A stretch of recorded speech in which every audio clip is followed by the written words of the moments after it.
अब तक हमने देखा वाइस कैप्टन शोशिरो नए ऑफिसर्स को लेकर उनके पहले मिशन पर चले जाते हैं, जहां हम देखते हैं सभी लोग बहुत अच्छा परफॉर्म कर रहे होते हैं और काफका अपने पुराने काम के एक्सपीरियंस से उन काइजूस की कमजोरी ढूंढने में कामयाब हो जाता है। और तब कैप्टन मीना अपनी पूरी पावर से उस बड़े काइजू को हरा देती है, जिसे देखकर सभी लोग हैरान हो जाते हैं। पर तभी यहाँ इचिकावा और फुरुहाशी का सामना काइजू नंबर 9 से होता है। और अब आगे तब यहाँ काफका और इचिकावा की पुरानी टीम अपनी बारी आने का इंतजार कर रही होती है। तब एक पर्सन कहता है, क्या तुम्हें काफका और इचिकावा दिखाई दे रहे हैं? हम यहाँ से उन्हें नहीं देख पाएंगे, पर मैं इसे देखकर ये समझ पा रहा हूँ कि उन्होंने टोक्यो और कानागावा से सारी क्लीनअप कंपनी को क्यों बुलाया है। तब उनका मैनेजर कहता है, आखिरकार वो नया बंदा कहाँ चला गया? लगता है वो फिर से बाथरूम में घुस गया है। तब यहाँ फुरुहाशी कहता है, आखिरकार तुम यहाँ पर कर क्या रहे हो? ये जगह खतरनाक है, तो जल्दी से यहाँ से निकल जाओ। और तभी काइजू नंबर 9 फुरुहाशी पर हमला करने लगता है और इचिकावा उसे पीछे हटने के लिए कहता है। और इससे पहले फुरुहाशी कुछ रिएक्ट कर पाता और तभी काइजू नंबर 9 का हमला उसे टच कर जाता है। लगता है मैंने तुम्हारे दिल को मिस कर दिया है। लगता है इस फॉर्म में मैं अच्छे से निशाना नहीं लगा पा रहा हूँ। तब इचिकावा फुरुहाशी को शांत रहने के लिए कहता है ताकि वो अपने सूट की मदद से अपनी ब्लीडिंग को रोक सके। और तभी हम देखते हैं वो पर्सन एक काइजू में कन्वर्ट हो जाता है और इचिकावा सोचता है, सर के अलावा सिर्फ एक ही ऐसा काइजू है जो कि ह्यूमन फॉर्म में आ सकता है और वो वही काइजू है जो एग्जाम में आया था। तब फुरुहाशी कहता है, लगता है ये वही काइजू है जिसने किकोरू को हराया था। तब इचिकावा उसकी बात पर एग्री करता है। मैं यहाँ से खाली हाथ नहीं जाना चाहता, तो शायद मुझे डिफेंस फोर्स ऑफिसर का एक सैंपल लेकर ही जाना चाहिए। और तब इचिकावा प्लाटून लीडर से कांटेक्ट करने की कोशिश करने लगता है, पर उसे कोई जवाब नहीं आ रहा होता। तब काइजू नंबर 9 कहता है, मैंने तुम्हारी कम्युनिकेशन डिवाइस के बारे में पता लगा लिया है, तो इसलिए इस एरिया को बाहर की दुनिया से कोई नहीं ढूंढ सकता। मैंने ये इसलिए किया था ताकि मैं ह्यूमंस से बचा रह सकूं, पर अब ये ह्यूमंस को मारने के भी काम आ रहा है। और तब वो इचिकावा पर भी हमला कर देता है, पर हम देखते हैं इचिकावा को ज्यादा गहरी चोट नहीं आती है। आखिरकार मैं अपने टारगेट्स को हिट क्यों नहीं कर पा रहा हूँ? तब इचिकावा सोचता है, ये तो अपने हमले से मेरी सूट की सारी शेड को तोड़ रहा है। अब मुझे समझ में आया, तो तुम मेरे हमले को देख सकते हो। तब हमें एक फ्लैशबैक दिखाया जाता है जहाँ की कोरू कहती है, जब तुम उस काइजू के साथ लड़ोगे तब तुम्हें ऐसा लगेगा जैसे कि वो किसी तरह का कोई मैजिक यूज कर रहा है, पर उसकी फिंगर्स को थोड़ा ध्यान से देखना, तब तुम्हें पता चलेगा कि वो कब अटैक करने वाला है। और तब काइजू नंबर 9 फिर से इचिकावा पर हमला कर देता है, पर इस बार इचिकावा उस हमले को डॉज करने में कामयाब हो जाता है। तब काइजू नंबर 9 कहता है, तो इसका मतलब मैं सही था, तुम इसे देख सकते हो। तब इचिकावा काइजू नंबर 9 पर हमला कर देता है और फुरुहाशी से कहता है, यहाँ से चले जाओ और बैकअप को बुला लाओ। तब फुरुहाशी कहता है, तुम्हें मुझे बचाने की कोई जरूरत नहीं है। और जैसे ही काइजू नंबर 9 उस पर हमला करता है, हम देखते हैं इचिकावा उसे बचा लेता है, पर उसे फिर भी चोट लग जाती है। तो इचिकावा कहता है, प्लीज फुरुहाशी जाओ। तब फुरुहाशी वहाँ से चला जाता है और इचिकावा सोचता है, मैं बहुत ज्यादा डरा हुआ हूँ, इसके सामने तो किकोरू भी नहीं टिक पाई, तो आखिरकार मैं क्या कर लूँगा। और मैं एक ऐसा डिफेंस फोर्स ऑफिसर बनना चाहता हूँ जो कि अपने दोस्तों के लिए अपनी जान दांव पर लगा दे, तो इसलिए मुझे इससे लड़ना ही होगा।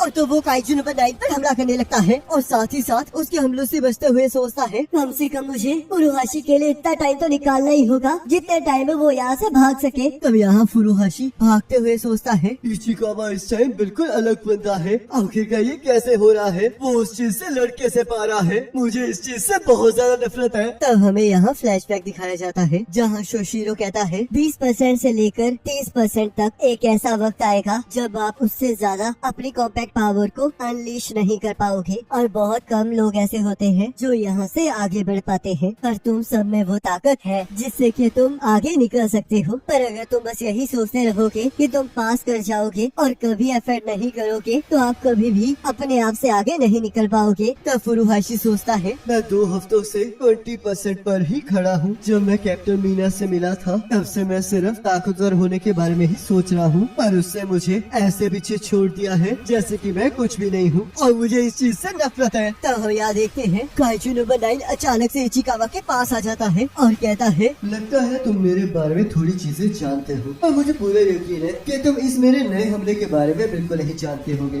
और तब वो इचिकावा पर हमला कर देता है, पर हम देखते हैं फुरुहाशी उसे बचा लेता है और सोचता है, मैं इचिकावा से नफरत नहीं करता हूँ बल्कि मैं खुद से नफरत करता हूँ, क्योंकि उस दिन से मैं बिल्कुल नहीं बदला। मैं एक ऐसा बंदा हूँ जिसे हमेशा कोई न कोई बचाने के लिए चाहिए। और कहता है, ध्यान से सुनो इचिकावा, तुम मुझे नहीं बचा रहे हो बल्कि मैं तुम्हें बचा रहा हूँ बेवकूफ। पर हम देखते हैं वो काफी जख्मी हो चुका होता होता है। तो काइजू नंबर 9 कहता है, आखिर का ये चल क्या रहा है? तो इचिकावा कहता है, तुम तो मदद लाने गए थे ना। चुप रहो, अगर मैं वापस लाया होता तो तुम अब तक मर चुके होते। तो तुम इससे यहाँ से बाहर निकलने में मदद कर रहे थे, और ये तो पॉसिबल ही नहीं है, क्योंकि यहाँ से कोई भी चीज मेरी परमिशन के बिना तो जा ही नहीं सकती। तुमने सुना ना इसने क्या कहा? तो इसका मतलब हमें इससे लड़ना ही होगा। तो चलो इसे साथ मिलकर हराते हैं। मैं इस टाइम अच्छे से परफॉर्म नहीं कर पाऊंगा, तो इसलिए मैं तुम्हें बैकअप देकर ओपनिंग क्रिएट करता हूँ, और तो तुम सही मौका देखकर उस पर हमला कर देना। तो चलो चले। और तो इचिकावा काइजू नंबर 9 की तरफ बढ़ने लगता है और फुरुहाशी काइजू नंबर 9 को एक इलेक्ट्रिक शॉक मारता है और कहता है, तुम अकेले नहीं हो जो अलग तरह की बुलेट्स का यूज कर सकता है। इसकी वजह से तो मुझे मूव करने में मुश्किल हो रही है। तो लगता है मुझे सबसे पहले इस लड़के को ही खत्म करना चाहिए। और उस पर हमला करने लगता है। तब फुरुहाशी सोचता है, मुझे फोकस करना होगा। इससे पहले भी मुझ पर हमला किया है, तो इसलिए मुझे इसकी टाइमिंग का ध्यान रखना होगा। और तब हम देखते हैं वो काइजू नंबर 9 के हमले को डॉज करने में कामयाब हो जाता है। तब काइजू नंबर 9 कहता है, तो अब ये भी ये कर सकता है। तब फुरुहाशी काइजू नंबर 9 की लात के ऊपर एक और इलेक्ट्रिक बुलेट मारता है और तभी इचिकावा अपने कॉम्पैक्ट सूट की फुल पावर को अनलिश करता है और सोचता है, प्लीज गॉड, सिर्फ इस वक्त के लिए मुझे किकोरू और कैप्टन मीना से ज्यादा ताकत दे दो। और तब वो काइजू नंबर 9 पर फुल पावर से हमला कर देता है। और हम देखते हैं काइजू नंबर 9 ने अपने आप को बचाने के लिए काइजूस की लाशों का एक पूरा ढेर इकट्ठा कर लिया होता है, जिसकी वजह से वो इचिकावा की गोलियों से बच जाता है। और तभी वो उस काइजू की दीवार को फाड़ते हुए बाहर आकर कहता है, तुम्हारे चेहरे से लग रहा है कि तुम अब फंस चुके हो। और इचिकावा पर मल्टीपल हमले करता है, जिससे इचिकावा बहुत ज्यादा जख्मी हो जाता है। तब यहाँ इकुरागा वाइस कैप्टन शोशिरो को इचिकावा और फुरुहोशी के गायब होने के बारे में बताता है। तो यहाँ एक डिफेंस ऑफिसर को काइजू की डेड बॉडी में एक हलचल दिखाई देती है और तभी वहाँ किकोरू आ जाती है और काफका कहता है, किकोरू, क्या इसका मतलब? तुमने सही कहा, वो यहाँ आ चुका है। तब यहाँ इचिकावा सोचता है, मेरी पूरी बॉडी ऐसी फील हो रही है जैसे कि ये जल रही हो।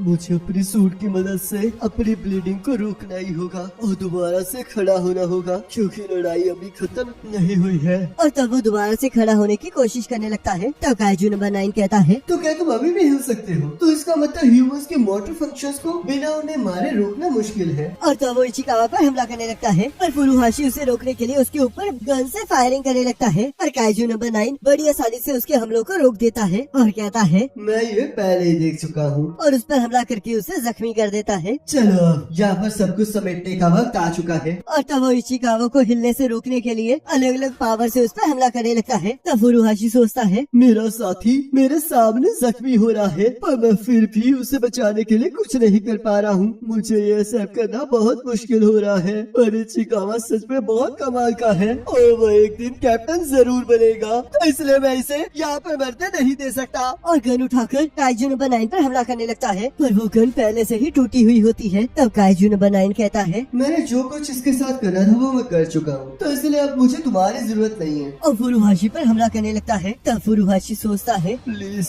गॉड, डेमन या फिर डेविल, चाहे कोई भी आ जाए मुझे कोई फर्क नहीं पड़ता, प्लीज आके इचिकावा को बचा लो, प्लीज मेरे दोस्त को बचा लो। तब काइजू नंबर 9 कहता है, तो चलो अब मर जाओ। तभी काफका कहता है, यहाँ पे सिर्फ तुम मर रहे हो। और उसे एक जोरदार मुक्का मारता है। आखिरकार ये हुआ क्या? आखिरकार मैं अपनी बॉडी को कैसे देख पा रहा हूँ? ओह अच्छा, मेरा सिर तो धड़ से अलग हो चुका है। मुझे माफ कर दो इचिकावा, मैं लेट हो गया। तब इचिकावा सोचता है, मैं बहुत ज्यादा कमजोर हूँ, मैं ये सब कुछ ऐसे होने नहीं देना चाहता था, पर फिर भी मेरी वजह से इन्हें ट्रांसफॉर्म होना ही पड़ा। तब फुरुहाशी दूसरे काइजू को देखकर हैरान हो जाता है। तब काइजू नंबर 9 कहता है, तो तुम हो वो काइजू नंबर 8। तब काफका इचिकावा से कहता है, मुझे माफ कर देना इचिकावा, पर लगता है यहाँ पर थोड़ा टाइम लगेगा। बस थोड़ा शांत रहो और अपने सूट की मदद से अपने जख्मों को धीरे धीरे सील कर लो। इसके बारे में मैं लेक्चर देने वाला कौन होता हूँ, क्योंकि मैं तो ऐसा कर भी नहीं सकता। तो इचिकावा काफका को ध्यान रखने के लिए कहता है और सोचता है, मुझे पता है कि ये स्ट्रॉन्ग है, पर मुझे इस नए काइजू के बारे में अच्छी फीलिंग नहीं आ रही है।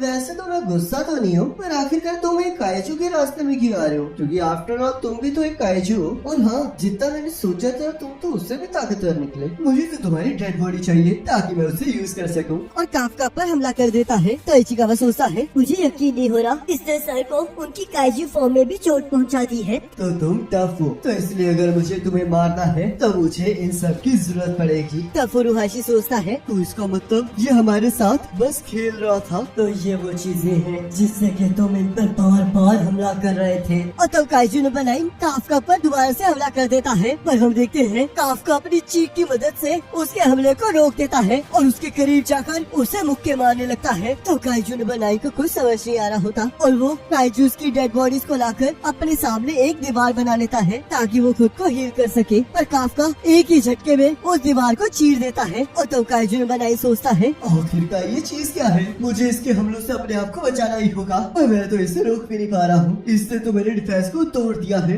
यहाँ पर कुछ गलत चल रहा है। इसने मुझे इतना डैमेज दे दिया है कि अब तो मैं रिपेयर भी नहीं हो पा रहा। मुझे यहाँ से भागना ही होगा। पर हम देखते हैं काफका उसके ऊपर इतनी तेजी से हमला कर रहा होता है कि उसे भागने का मौका ही नहीं मिल रहा होता और कहता है, तुम्हारा कोर तुम्हारे रिब केज के अंदर है ना? तो चलो अब अपने आप को तैयार कर लो, क्योंकि अब मैं तुम्हारे अंदर एक होल करने वाला हूँ। और तब काफका अपनी पूरी ताकत से उसे एक जोरदार पंच मारता है, जिससे वो बिल्डिंगों को तोड़ते हुए दूर जाकर गिरता है और उसका कोर भी दिखाई देने लगता है। तब काफका उसे खत्म करने के लिए उसके पास चला जाता है और तभी वहाँ पर डिफेंस फोर्स के 2 ऑफिसर्स आ जाते हैं और काइजू नंबर 8 के बारे में सबको इन्फॉर्म करने लगते हैं। और यहाँ हम देखते हैं कि कोरू एक काइजू को एक रोड साइन की मदद से बीच में से चीर देती है और सोचती है आखिरकार वो कितना दूर चला गया है। तब हमें एक फ्लैशबैक दिखाया जाता है जहाँ की कोरू कहती है, तो अब तुम इचिकावा और फुरुहाशी को ढूंढने जा रहे हो, पर हम तो उनसे कम्युनिकेट भी नहीं कर पा रहे हैं और न ही उनके वाइटल्स को डिटेक्ट कर पा रहे हैं। तो आखिरकार तुम उन्हें कैसे ढूंढने वाले हो? तब काफका कहता है, अगर वो लोग उस दूसरे काइजू के पास है तो